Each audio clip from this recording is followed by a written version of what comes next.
안녕하세요. 미스테리 실화손입니다.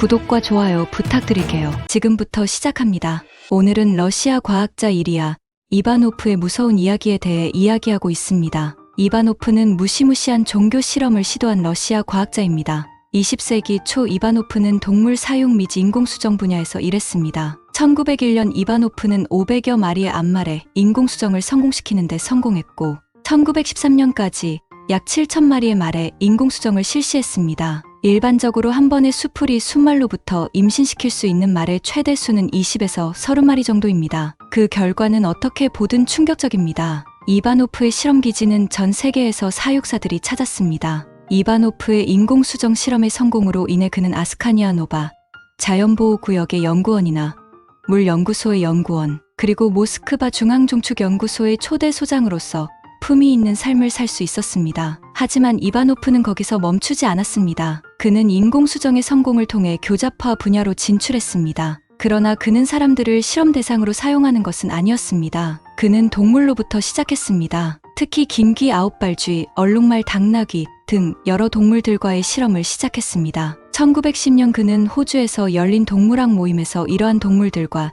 인간을 교잡할 수도 있다고 주장했습니다. 이에 따라 열띤 토론이 벌어졌고 그는 이상한 사람으로 레이블되었으며 결국 그의 주장은 현실화되지 않았습니다. 시간이 흘렀습니다. 1917년 러시아 혁명 이후 소란스러운 시기가 도래했습니다. 그러나 이바노프는 꿈을 그대로 간직했습니다.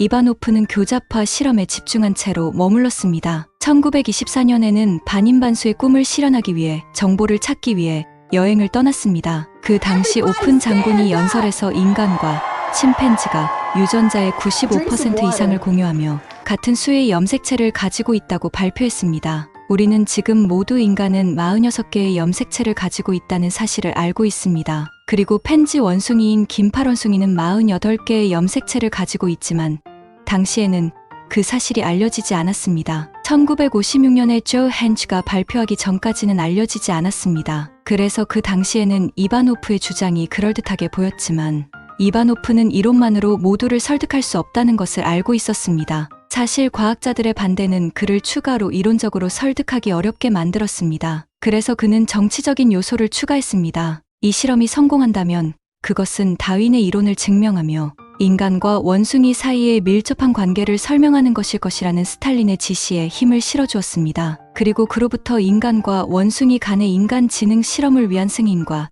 자금 지원이 이루어졌습니다. 그리고 이바노프의 인간 프로젝트라고 불리는 프로젝트가 시작되었습니다. 이를 위해 인간과 원숭이 사이의 비인간적인 실험을 실시했습니다. 1927년 이바노프는 아프리카에서 암컷 침팬지를 구해 소련으로 가져왔습니다. 그리고 인간 남성의 정자와 침팬지 암컷의 난자를 사용하여 인공수정을 시도했습니다. 그 이후로도 다양한 실험을 시도했는데 인간 난소를 침팬지에 이식하거나 낙태를 시도하는 등의 방법을 사용했습니다. 그러나 이바노프는 포기하지 않고 전략을 변경하기로 결정했습니다. 이번에는 침팬지 정자를 사용하여 인간 여성 자원자를 찾기로 결정했습니다. 아마도 여러분은 누가 그런 실험에 자원할까요? 라고 생각하실 겁니다. 맞습니다. 아무도 유인원과 교잡하기를 원하지 않았습니다. 이때 이바노프 씨에게 끔찍한 아이디어가 생각났습니다. 프랑스 기아나에 사는 아프리카 여성들을 의료 검사의 명목으로 유형을 가져오는 것입니다. 이는 주요한 과학 연구소의 동의 없이 임의의 계획이었습니다.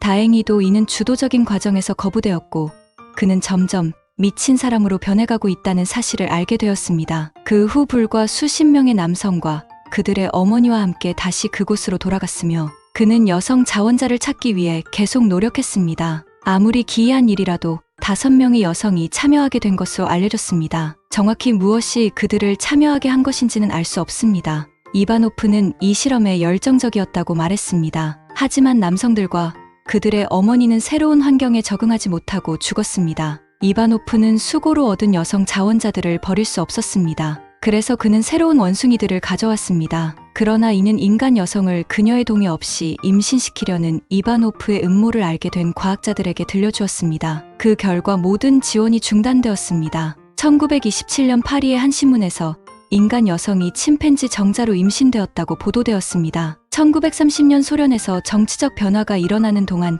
여러 과학자들이 추방되었습니다. 이바노프 역시 5년의 징역을 선고받고 다음 해 카자흐스탄으로 추방되었습니다. 거의 반인반수 실험이 끝난 것으로 알려졌습니다. 그러나 1990년대에 소련이 붕괴하면서 이바노프의 이야기는 다시 주목받았습니다. 그리고 그에게 붉은 프랑켄슈타인이라는 별명을 얻게 되었습니다. 이 이야기에는 여러 가설들이 제시되었습니다. 특히 스탈린은 우수한 신체 능력을 갖춘 군대를 원했다는 주장이 있습니다. 그는 저녁 7시에 이바노프에게 지시를 내렸다는 이야기도 있습니다. 이것은 완벽한 노동자를 창조하여 음식의 질에 대해 불평하지 않는 군대를 만들고자 하는 것입니다. 이바노프의 참여와 소련의 지원이 있는 인간 주택 프로젝트와 관련된 이야기도 있습니다. 이는 가장 신뢰할 만한 주장에서 나왔습니다. 그래서 왜 이바노프가 이런 무자비한 실험을 계획했을까요? 그는 명예를 얻기 위해서인지 단순한 호기심 때문인지 알 수 없습니다. 그러나 우리는 아직 알아내지 못한 것들이 많아 이 사례가 여전히 미스터리로 남아있다는 사실을 알고 있습니다. 이바노프의 노트, 그의 유일무이한 접근 방식, 그리고 그의 일기는 왜 그가 인간 융합 프로젝트에 참여하고 소련의 지원을 받았는지에 대한 답을 제공하지 않습니다. 경쟁심, 탐욕, 재산 소유와 같은 본능적 욕망을 없애기 위해서였다는 가설도 있습니다. 오늘 이야기는 여기까지입니다. 여태까지 미스테리 실화손이었습니다. 구독과 좋아요, 댓글 부탁드립니다.